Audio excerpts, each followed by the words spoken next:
দর্শক, ইসলামী আন্দোলন বাংলাদেশ তথা পীর সাহেব চরমনায়ের দল কি জামাত জোট থেকে বের হয়ে গেছেন? জামাত চরমনায়ের মধ্যে কি বাঙ্গন সৃষ্টি হয়েছে? জামাত কি জাস্ট শুধু এনসিপির প্রতি ধাবিত হয়েছে? ইসলামী আন্দোলন কি অবমূল্যায়ন করছে? চলুন আজকে আমরা নিজেরা কোনো বানিয়ে কথা বলবো না, সরাসরি শায়েখে চরমনায়ের মুখ থেকে শুনবো ইসলামী আন্দোলন বাংলাদেশ জোট থেকে সরে গেছেন নাকি এখনও আগের অবস্থাতেই বহাল আছে। তাহলে কি আপনারা 8 দলীয় যে 11 দলীয় জোট থেকে বের হয়ে যাচ্ছেন? আমরা বের করব, আমরা বের হতে যাবো কেন?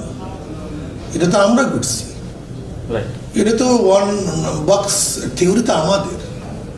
ইসলামী দল যারা আছে আমরা তো থাকবো, যারা ইসলামের নামের দল আছে তারা বের হয়ে যাবে।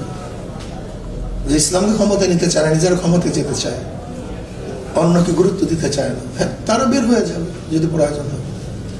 কিন্তু এখন আমরা চাই না বের হয়ে যাক, এটা আমরা এখনো চাই না। তাহলে এখন আসলে এখন বর্তমান বদলে এখন হচ্ছেটা আসলে কি? এই যে মানুষের যে আকাঙ্ক্ষা ছিল, এটা হচ্ছে মানুষের যে আকাঙ্ক্ষা ছিল, সেখান থেকে আসলে এখন হচ্ছেটা কি? আকাঙ্ক্ষাটাকে আমরা জলাঞ্জলি দিচ্ছি ক্ষমতার লোভে, এটাকে ধ্বংস করে ফেলতেছে ক্ষমতার লোভে।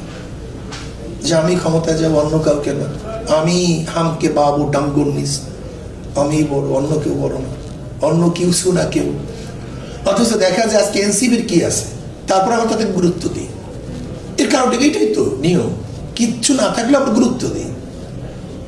বিএনপি যাদেরকে ছাড় দিছে, ওখানে বিএনপি যাদেরকে ছাড় দিচ্ছে তাদের কি সম্ভাবনা আছে? কিন্তু এটা জোটের কারণে ছাড় দিতে বাধ্য হয়েছে, এইটাই তো নিয়ম।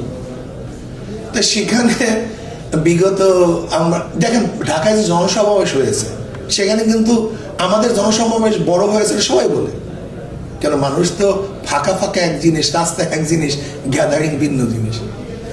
এবং 5 দলীয় আমাদের 8 দলীয় যে জনসমাবেশগুলি বিভাগে হয়েছে, সেগুলি তো আমাদের পার্সেন্টেজ কাউন্সিল কাউন্সিলর বেশি ছিল, প্রত্যেকটাই বেশি ছিল। সেখানে দেখা যায় যে ইসলামী আন্দোলন বাংলাদেশ সহ আমরা তো অন্যান্য জোটগুলি আছি, তাদের ব্যাপারে জামাত মনে করে তারা এককভাবে ক্ষমতায় চলে যাবে, এরকম তাদের মধ্যে একটা ভাব চলে আসছে, যেটা আদৌ আমি মনে করি যে এটা ঐক্যের জন্য আদৌ ঠিক না, এই মনে আদৌ ঠিক।